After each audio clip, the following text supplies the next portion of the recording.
Good evening, and thank you very much for inviting me to talk to you this evening in your after dinner presentation. At tomorrow's seminar, I'll be talking about some heavyweight history, in particular Turkey and the Second World War. But this evening I was asked to do something a little lighter for your after dinner chat. Now, if I was doing this in Scotland live, I would probably tell a few bad jokes and some very long-winded stories, most of which you wouldn't understand. And I also suspect I don't know a great deal of Balkan jokes, and if the ones I do know are rather dark humour, not really suited for the event. So, particularly as the audience are almost entirely women considering a military career, I thought we'd do something a little lighter. We're going to play a bit of a game. And that game I call Famous Balkan Women. What I'm going to do this evening is put a slide up in a few minutes, and that slide has 6 pictures on it of 6, I think, famous Balkan women. And what you're going to get is a card handed round with 6 boxes. And I'm going to ask you, or you'll be asked by the chair, to fill in those boxes with the names of the 6 pictures on the first slide that I'm going to show you. The chair will stop the presentation and for a couple of minutes to allow you to do that. Now, if you're watching this at home somewhat later, because I'll put this on our Balkan Military History YouTube channel, you can also stop the presentation, give yourself a couple of minutes to name the 6 women. And then I'm going to go on and talk a little bit about these 6 women, and you can score whether you got the right name or near as possible to the right name. And obviously you can add up your results at the end. There are prizes. Sadly, it won't make you rich folk, but there will be 2 of my latest books, one on chasing the soft underbelly, Turkey in the Second World War, and my latest book, which is The Frontier Sea, the Napoleonic Wars in the Adriatic. So they may not be hugely valuable, but hopefully you'll enjoy those reading, and they'll help you in your studies as well. Okay, so I'm going to put the slides up now.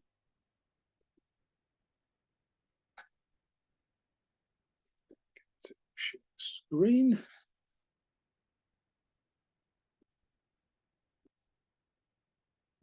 Okay. Right. So there we've got the slide, famous Balkan women, and you see there are 6 pictures, 3 at the top, 3 at the bottom.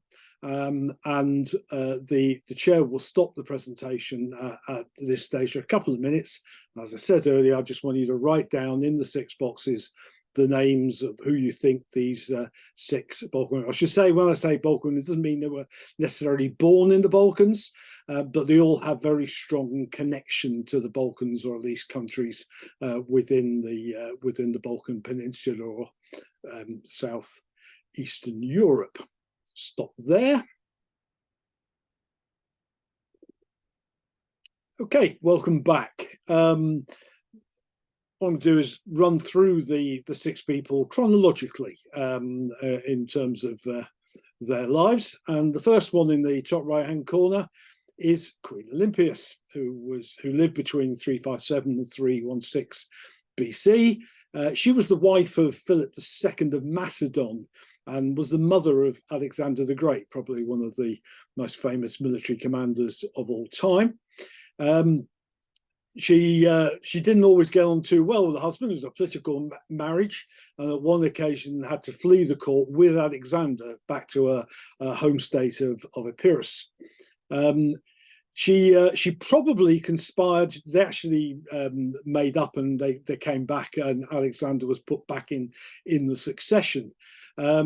But she probably conspired in her husband's assassination. Again, the sources are unclear, but there's reasonable evidence that was probably the case.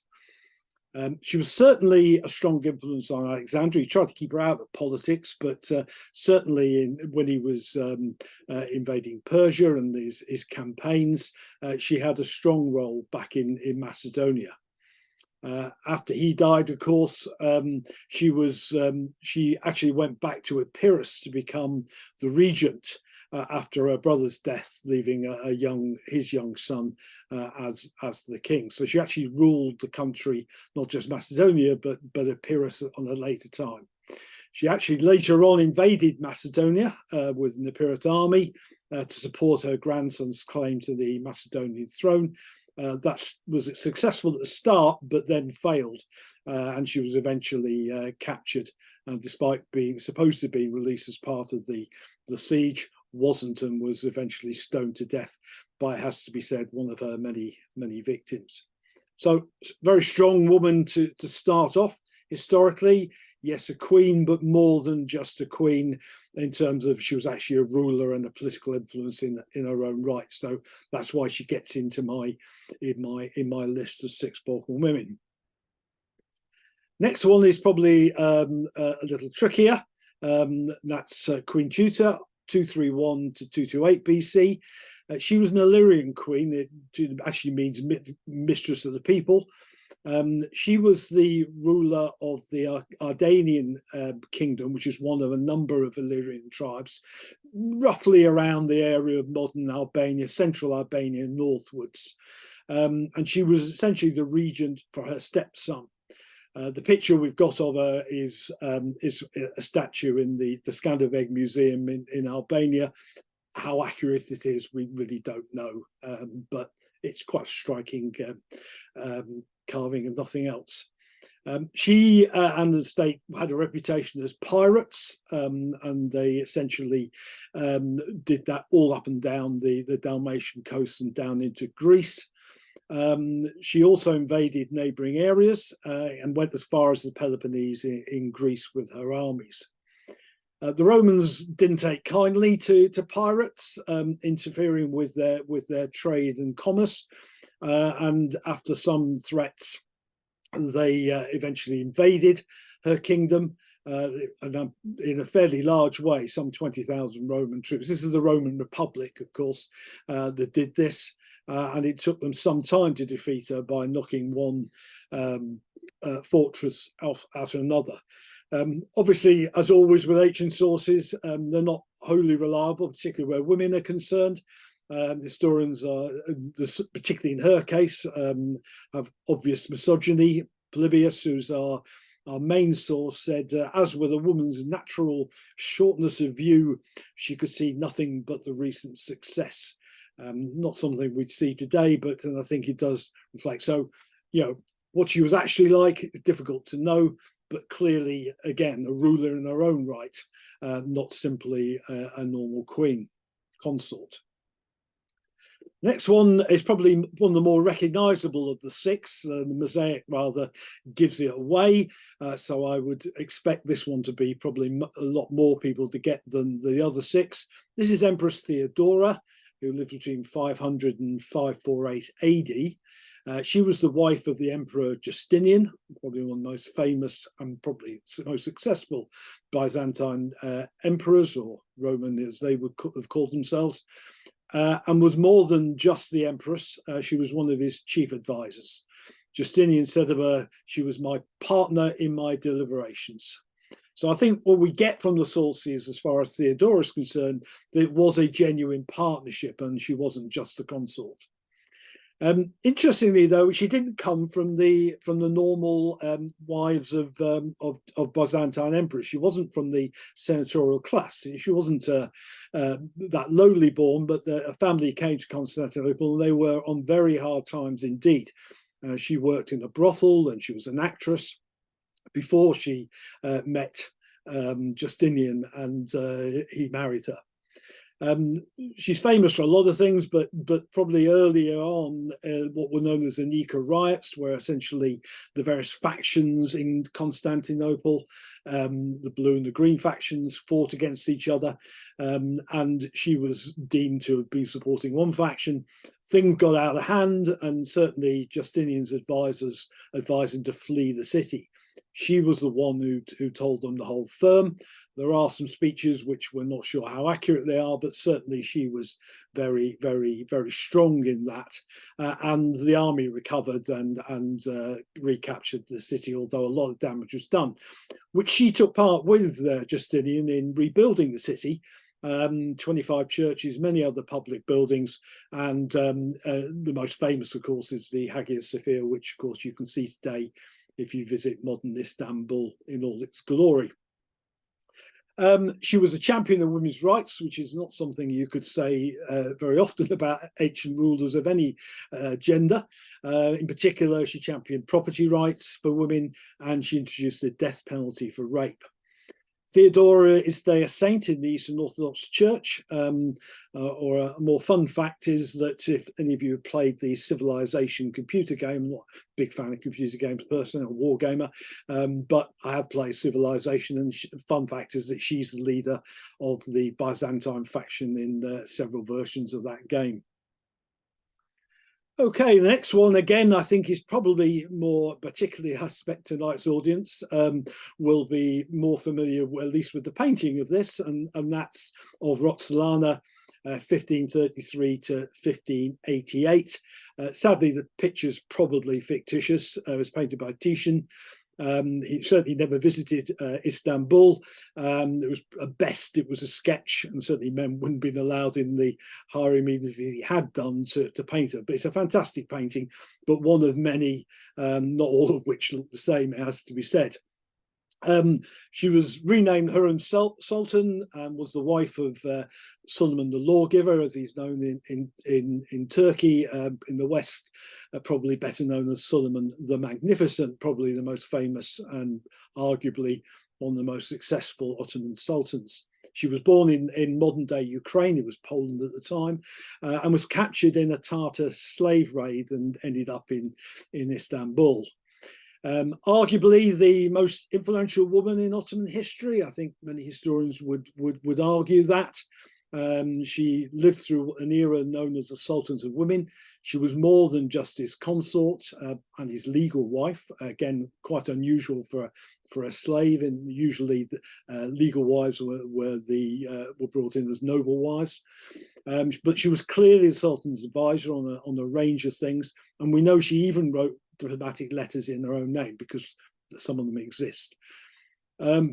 She also did a major public works, was famed for philanthropy. She had 6 children, including the next Sultan, Selim II.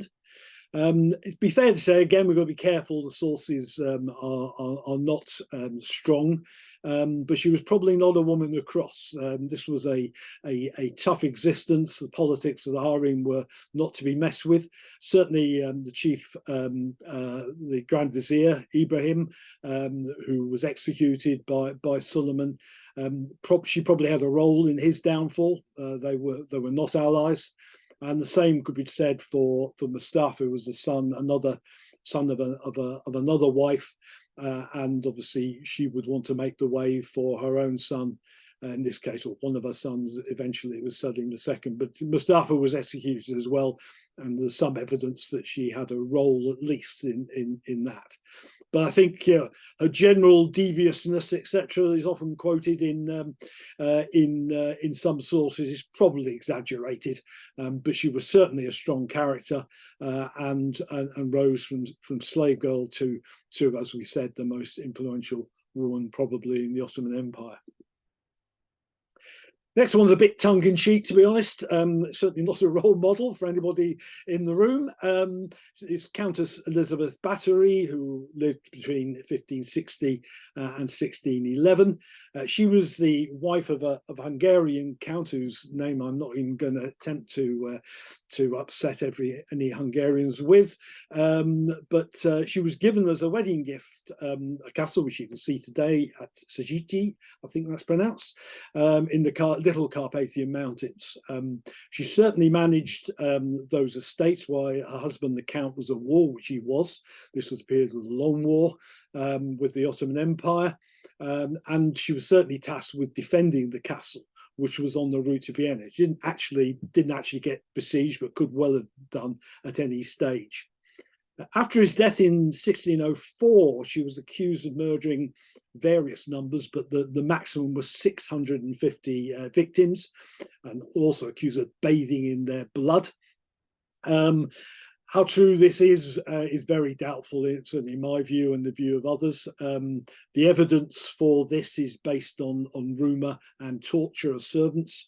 And remember, this was the era across Europe of witchcraft, with lots of dodgy accusations being made against women. In particular, in her case, the investigator was a relative of a dead husband who had his own pecuniary interests to pursue, and there were also a religious line. She was a Calvinist, and there were religious scholars as well. So how true any of this is, I think, is pretty doubtful. She wasn't actually executed, although that's a common myth. She was actually held, nor was she bricked up in the castle, which is another common myth. She was actually held under house arrest until her death.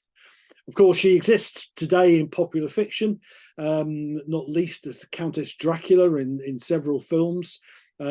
Actually, again, I'm afraid, a bit of a myth. This Bram Stoker didn't include her in any of his notes, so she's not the basis for any of the actual Dracula fiction. Nonetheless, and either a very wicked, famous Balkan woman, or a much abused and badly done by one, but nonetheless quite interesting. I don't think the picture, frankly, does her much favours, but that may be deliberate as well. Finally, I'm cheating here, a double bill, because it could have been a six-person bill actually, as I'll explain. But I've chosen Flora Sanders and Elsie English. Real bias, obviously, in this case, as Elsie English was a Scot, and both of these women served in the Serbian army, or at least supported the Serbian army during the First World War.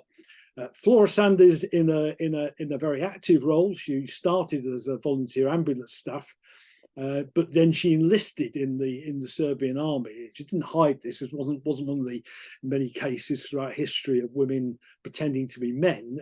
The army knew she was a woman, and she actually reached the rank of captain in the end. But that was after the war. She was sergeant major for a long period in the war. She took part in the epic Great Retreat through Albania, which was pretty grim. And then she took part in the Macedonian Salonika campaign offences, and she was wounded in the 1916 offensive, throwing a hand grenade. So she was involved in hand-to-hand combat as well. And she was awarded the Order of the Karađorđe Star, which was Serbia's highest medal for valour.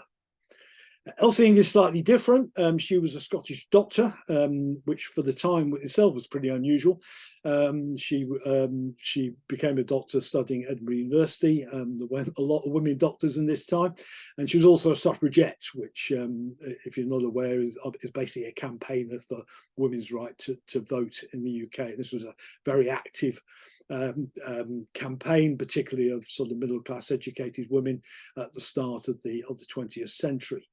So she set up a thing called the Scottish Women's Hospitals for Foreign Service, and she offered this hospital fully staffed, equipped. She did all herself, raised the money herself, and offered it to the Royal Army Medical Corps in Britain.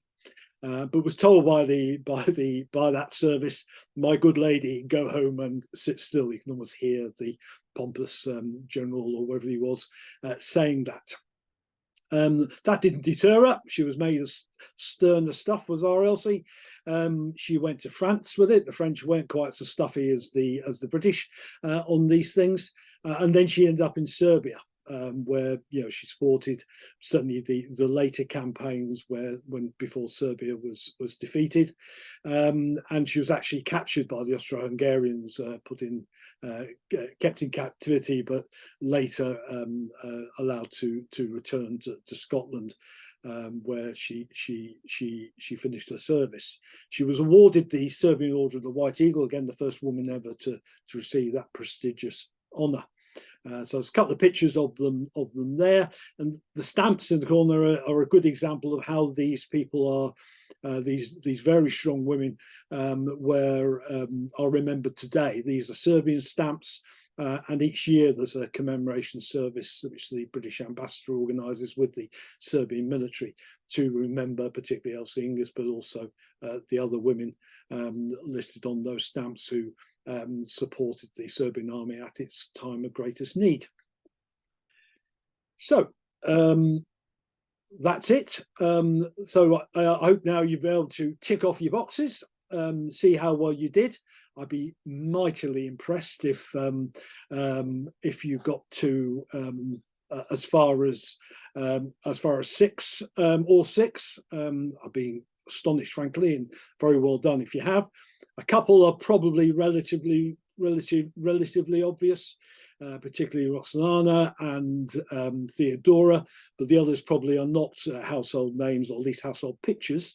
Even if you probably heard of Elizabeth Bathory, you probably wouldn't immediately recognise as a picture. So I hope that was a bit of fun. I hope you did reasonably well. Congratulations to whoever wins the prize. And I'll be talking to you tomorrow about Turkey in the Second World War. Thank you for your time, and good night.